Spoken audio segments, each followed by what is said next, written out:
தமிழ் குரல் நேயர்களுக்கு வணக்கம். நம்ம இன்று சந்திக்க இருக்கும் சிறப்பு விருந்தினர் மூத்த பத்திரிகையாளர் தராசு ஷியாம் அவர்கள். வணக்கம் சார். வணக்கம் ஆனந்த். இப்ப உச்சநீதிமன்றம் தீர்ப்புன்றது வந்து இப்ப இடிக்கு தொடர்ந்து விமர்சிச்சுக்கிட்டே இருக்கிறாங்க. இந்த டைம்ல வந்து இப்ப வரக்கூடிய தேர்தல்கள்ல எதிர்க்கட்சிகளை இடியை வச்சு மிரட்டிக்கிட்டு இருக்கு பாஜக அரசு அப்படிங்கிற மாதிரி ஒரு செய்தி இருக்கும் பொழுது, இப்ப வரக்கூடிய தேர்தலுக்கு பொழுது பழிவாங்கும் நோக்கம் அந்த மாதிரி ஏதாவது இடியை பயன்படுத்துவாங்களா பாஜக அரசு? நமது இடி சர்வதேச அளவுல நிறைய பாராட்டு பெற்ற இடி. என்ன காரணம்னா ஃபைனான்சியல் ஆக்ஷன் டாஸ்க் ஃபோர்ஸ் இருக்கு. சர்வதேச போதைப் மருந்து கடத்தல்காரர்கள், ஆயுத கடத்தல்காரர்கள் இவங்களையெல்லாம் தண்டிப்பதற்கான சிறப்பு சட்டங்கள். அதுல என்னென்ன ஆக்ஷன் எடுக்கப்பட்டதுன்னு அகில உலக அளவுல அனைத்து நாடுகளும் சேர்ந்து அதை ஆராயுது. அதுல இந்தியாவில சிறப்பான நடவடிக்கைகள்னு பாராட்டு பத்திரம் வாங்கியிருக்காங்க. சிக்கல் என்னன்னா இங்க லோக்கலா அரசியல் ஆயுதமாக பயன்படுத்தும் போது ரொம்ப கெட்டவர். அதாவது தமிழ்நாடுன்னு இல்லை, இந்தியாவுக்குள்ளேயே வந்து இடிக்கு வந்து அந்த பின்னடைவு இருக்கு. ஆனா சர்வதேச அளவுல வந்து இடி வந்து சரியான நடவடிக்கை எடுத்திருக்குன்னு நினைக்கிறாங்க. ஏன்னா அவங்க வந்து அரசியல் பார்க்க மாட்டாங்க. சர்வதேச அளவுல ரொம்ப பல நாடுகளுக்கும் தெரிந்த கடத்தல் மன்னர்களை எல்லாம் இந்தியாவில வந்து தடுத்திருக்காங்கிற அளவுக்கு அதுல பேர் இருக்கு. அப்போ சிறப்பு சட்டங்கள் தேவை, இல்லைன்னா இதெல்லாம் ஒடுக்க முடியாது. ஆனா சிறப்பு சட்டங்களை பயன்படுத்தி அரசியல் பண்ணும்போது அது ஆபத்தானதா மாறுது. அப்ப அந்த ஆபத்து வந்து எப்ப களையப்படும் அப்படின்னா உச்சநீதிமன்றம் தலையிடும் போதுதான் களையிடப்படும். காரணம் ஆக்ட் வந்து கடுமையான ஆக்ட். பிஎம்எல்ஏ சட்டத்துல நீங்க ஜாமீன் வாங்க முடியாது. ஜாமீன் வாங்க முடியாதுன்னா இப்போ உச்சநீதிமன்றம் அதுக்கு வழிவகை செய்திருக்கிறது. ஏன் ஜாமீன் கொடுக்கணும்னா 2 இடத்துல கொடுக்கணும். ஒண்ணு வந்து ரைட் டு ஸ்பீடி ட்ரையல் பாதிக்கப்படும் போது, துரித நீதி விசாரணைங்கிறது உரிமை, அது பாதிக்கப்படும் போது ஜாமீன் கொடுக்கணும். பர்சனல் லிபர்ட்டி, அது ஃபண்டமெண்டல் ரைட்டு, தனி மனித சுதந்திரம், அது பாதிக்கப்படும் போது ஜாமீன் கொடுக்கணும். சட்டத்துல இடம் இல்லாட்டாலும் ஜாமீன் கொடுக்கணும். ஏன் வந்து கீழமை நீதிமன்றங்கள் அப்படி ஜாமீன் கொடுக்க தயங்குகிறது? இந்த கேள்வியெல்லாம் உச்சநீதிமன்றம் எழுப்பியிருக்கு. இன்னும் சொல்ல போனால் வந்து கீழமை நீதிமன்றத்துக்கு சிசோடியா வழக்க மீண்டும் திருப்பி அனுப்புவதுங்கிறது ஒரு பரமபத விளையாட்டு மாதிரி, ஸ்னேக் அண்ட் லேடர் மாதிரி.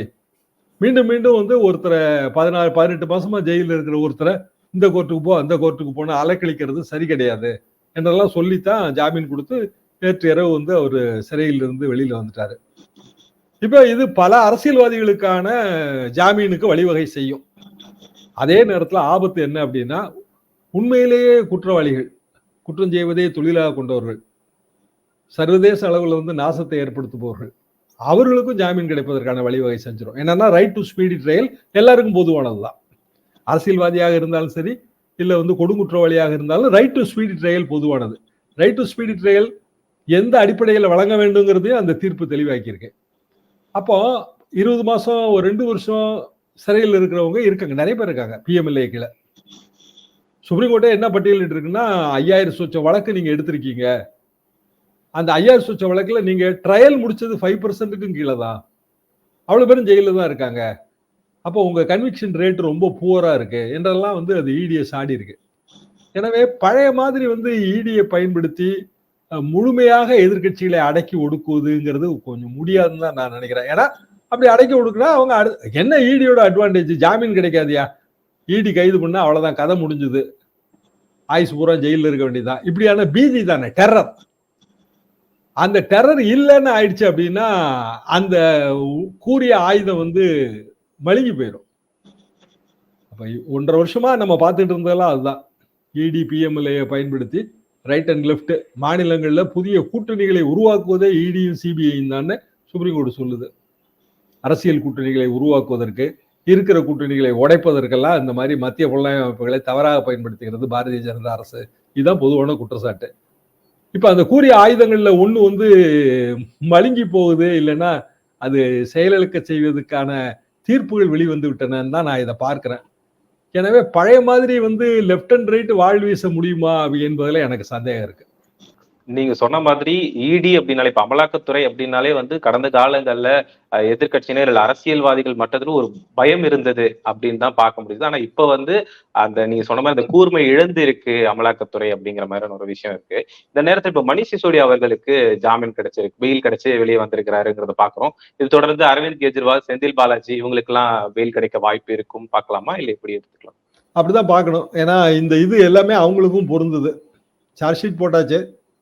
இப்போ அரவிந்த் கெஜ்ரிவாலுக்கு சிபிஐ சார்ஜ் ஷீட் போட்டாச்சு. செந்தில் பாலாஜிக்கு இடி சார்ஜ் ஷீட் போட்டாச்சு. ஆனா 1 வருஷத்துக்கு மேல ஜெயிலில் இருக்காரு செந்தில் பாலாஜியை பொறுத்த வரைக்கும். இப்போ ரைட் டு ஸ்பீடி ட்ரையல் பாதிக்கப்படுது, பர்சனல் லிபர்ட்டி பாதிக்கப்படுது. இந்த சேம் கான்செப்ட் வந்து அவங்க கேஸுக்கும் அப்ளை ஆகுது. அவங்களுக்கான பிணை கிடைப்பதற்கான வழி இருக்குன்னு தான் நான் நினைக்கிறேன்.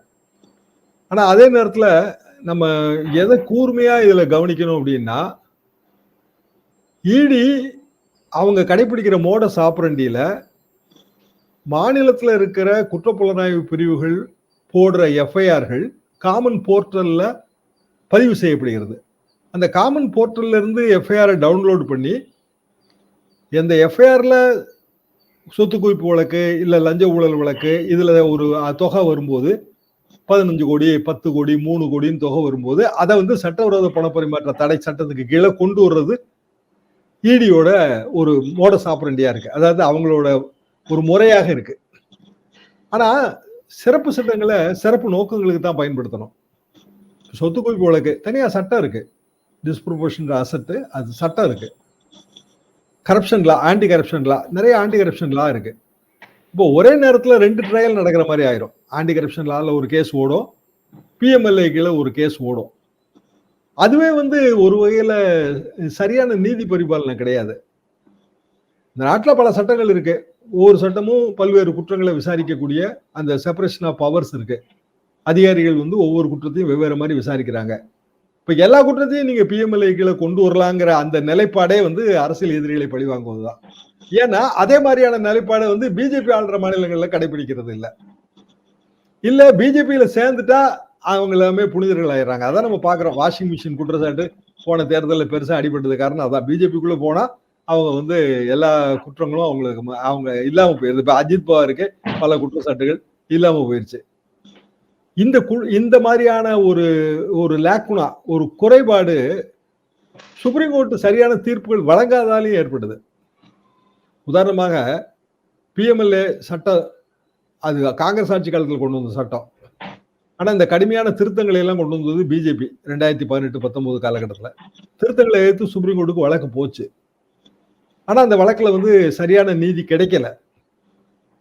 இந்த மாதிரி இப்போ சொல்லப்படுகிற இந்த நீதி பரிபாலன கோட்பாடுகள் right to speedy trial, personal liberty எல்லாம் காலகாலமா இருக்கிற விஷயம் தான். நான் லா காலேஜில் படிக்கும் போது எல்லாம் சொல்லி கொடுத்ததுதான். அப்ப ஏன் வந்து இதுக்கு முன்னாடி இடி பிஎம்எல்ஏ சட்ட திருத்தம் சம்பந்தமாக வழக்குகள் போகும்போது இதெல்லாம் வந்து ஏன் சுப்ரீம் கோர்ட் கணக்கில் எடுத்துக்கிடல என்றால் அந்த சட்ட திருத்தங்கள் மணிபில் ரூட்ல வந்துச்சு. அது பண மசோதா என்று அதை கொண்டு வந்தாங்க. அது லோக்சபால மட்டும்தான் நிறைவேறிச்சு. ராஜ்யசபாவுக்கு போக வேண்டிய அவசியம் இல்லை.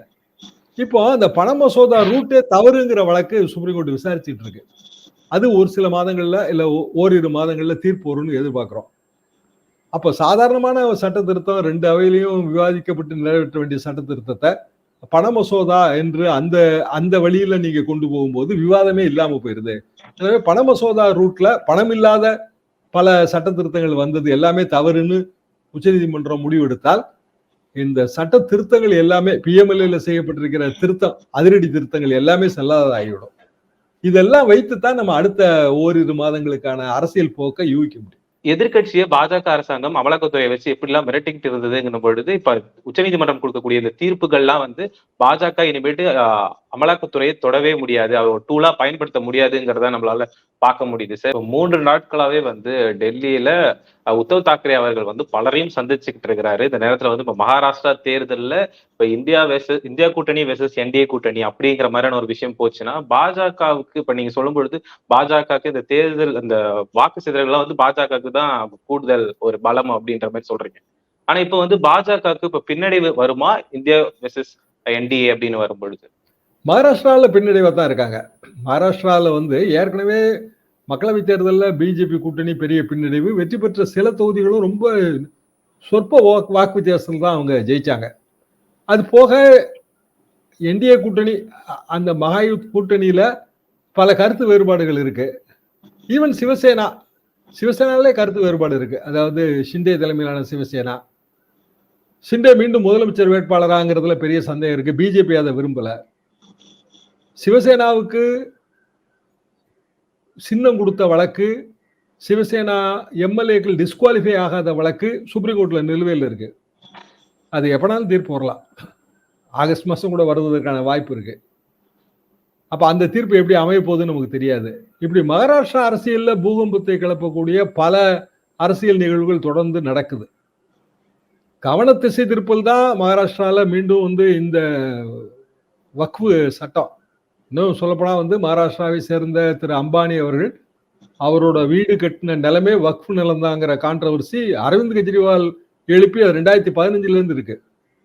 அது ஒரு பெரிய லேண்டு, ஆயிரக்கணக்கான சதுர மீட்டர் பரப்பளவு உள்ள லேண்டு. அதுல ஒரு வீடு கட்டியிருக்காரு. லேண்டை கொடுத்தது வந்து ஒரு திக்கற்ற ஒரு பள்ளி, ஆதரவற்ற ஒரு பள்ளி. ஆனா அந்த லேண்டோட ஒரு பகுதி வக்ஃபுக்கு சொந்தமானது என்கிற ஒரு கான்ட்ரவர்சி. லோக்கல் வக்ஃபும் அந்த திக்கற்றோர் பள்ளியும் ஒரு உடன்பாடு ஏற்பட்டு அம்பானியே அந்த நிலத்தை வாங்கிக்கலாம் என்கிற முடிவாயிருக்கு. ஆனா வக்ஃபுங்கிறத வந்து ஒரு தடவை வக்ஃப் ஆயிடுச்சு அப்படின்னா மீண்டும் வந்து அதுல அது கடவுளுக்கு சொந்தம். வேற தனிப்பட்ட உரிமைகள்லாம் மாத்தி கொடுக்க முடியாது. வக்ஃப் நிலத்தை விற்கவே முடியாது, வாங்கவும் முடியாது. அப்ப இப்போ அது ஹைகோர்ட்டுக்கு போய் சுப்ரீம் கோர்ட்ல மேட்டர் பெண்டிங். அது என்ன ஆக போகுதுன்னு தெரியல. இதே மாதிரி உத்தரப்பிரதேசத்துல நிறைய சர்ச்சைகள் இருக்கு, வக்ஃபு நிலம் சம்பந்தமான சர்ச்சைகள். சர்ச்சைகள் எல்லாத்துலயுமே வந்து பிஜேபியோட top people, local top people வந்து சம்பந்தப்பட்டிருக்காங்க. அப்போ உத்தரப்பிரதேசத்திலேயும் 10 இடைத்தேர்தலுக்கு வக்ஃபு பயன்படும், வக்ஃபு ஆயுதம் பயன்படும், மகாராஷ்டிராவிலையும் பயன்படும், ஹரியானாவிலையும் பயன்படுங்கிறது பிஜேபியோட கணக்கு. பயன்படுமா என்பதுல எனக்கு தனிப்பட்ட முறை சந்தேகம் இருக்கு. ஹரியானா மட்டும் நான் ஓட்டு சிதறல வச்சு அந்த கால்குலேஷன் போடுறேன். உள்ளூர் நிலவரம் நமக்கு என்னன்னு தெரியாது. நம்ம போக போதான் அது தெரியும். கேண்டிடேட்லாம் வந்த பிறகுதான் நமக்கு தெரியும். பிஜேபி கேண்டிடேட் எல்லாமே புதுமுகங்களா போடுறதாக சொல்றாங்க ஹரியானால. புதுமுகங்கள் சில நேரங்கள்ல அவங்களுக்கு ஆதரவும் இருக்கும், கட்சிக்குள்ள எதிர்ப்பும் இருக்கும். பல நேரங்கள்ல அதை நம்ம பார்த்ததுதான். மகாராஷ்டிராவை பொறுத்த வரைக்கும் பிஜேபிக்கான வாய்ப்பு மிக குறைவாக தெரிகிறது. நீங்க சொன்ன மாதிரி உத்தவ் தாக்கரே வந்து டெல்லியில முகாமிட்டு கிட்டத்தட்ட அந்த கூட்டணியில ரொம்ப கரெக்டா தொகுதி பங்கீடு முடிஞ்ச மாதிரி தான் தெரியுது. உத்தவ் தாக்கரே தான் வந்து முதலமைச்சர் வேட்பாளர். காங்கிரஸ் கட்சி அதை ஏற்றுக்கொண்டு விட்டது. காங்கிரஸ் கட்சி அதிக தொகுதிகளில் நிற்கும். ஆனா வந்து சிவசேனா குறைந்த, அதை விட கொஞ்சம் குறைவான தொகுதிகள் தான் நிற்குது. சரத்பவார் கட்சியில அஜித் பவார் கட்சியை சேர்ந்த பலரும் வந்து வந்துட்டாங்க. அஜித் பவாரோட பெரிய செல்வாக்கு நிறைந்த ஏரியா வந்து புனே, மராட்டிய மாமன்னன் சிவாஜியோட ஏரியா, மராட்டி ஏரியா, மரத்வாடாமாங்க. அங்கே வந்து புனே சிட்டிக்குள்ளேயே வந்து நிறைய அஜித் பவார் கட்சியை சேர்ந்த பல தலைவர்கள் ரெகுலர் தாய் கட்சிக்கு திரும்பிட்டாங்க, சரத்பவாருக்கு திரும்பிட்டாங்க. எனவே அஜித் பவார் பலவீனமாயிருக்காரு. அப்போ அது பிஜேபி கூட்டணிக்கு அது நல்ல ஒரு சரியான அறிகுறி இல்லை. மகாராஷ்டிரா தோர்த்தால் அது வந்து இந்தியாவோட மிகப்பெரிய பொருளாதார மாநிலம், இன்னும் சொல்ல போனா பொருளாதார தலைநகரே அதுதான். அது பிஜேபிக்கு பெரிய பின்னடைவாக இருக்கும். இப்படி இதுல பல கால்குலேஷன் ஓடுது. நமக்கு போக போகத்தான் நிலவரம் சரியா தெரியும். குறிப்பா அடுத்த மாதம் இந்த நிலவரம் வந்து இன்னும் துல்லியமா நம்ம கணிக்க முடியும். சார், உங்களுடைய நேரத்திற்கும் கருத்துக்களுக்கும் மிக்க நன்றி.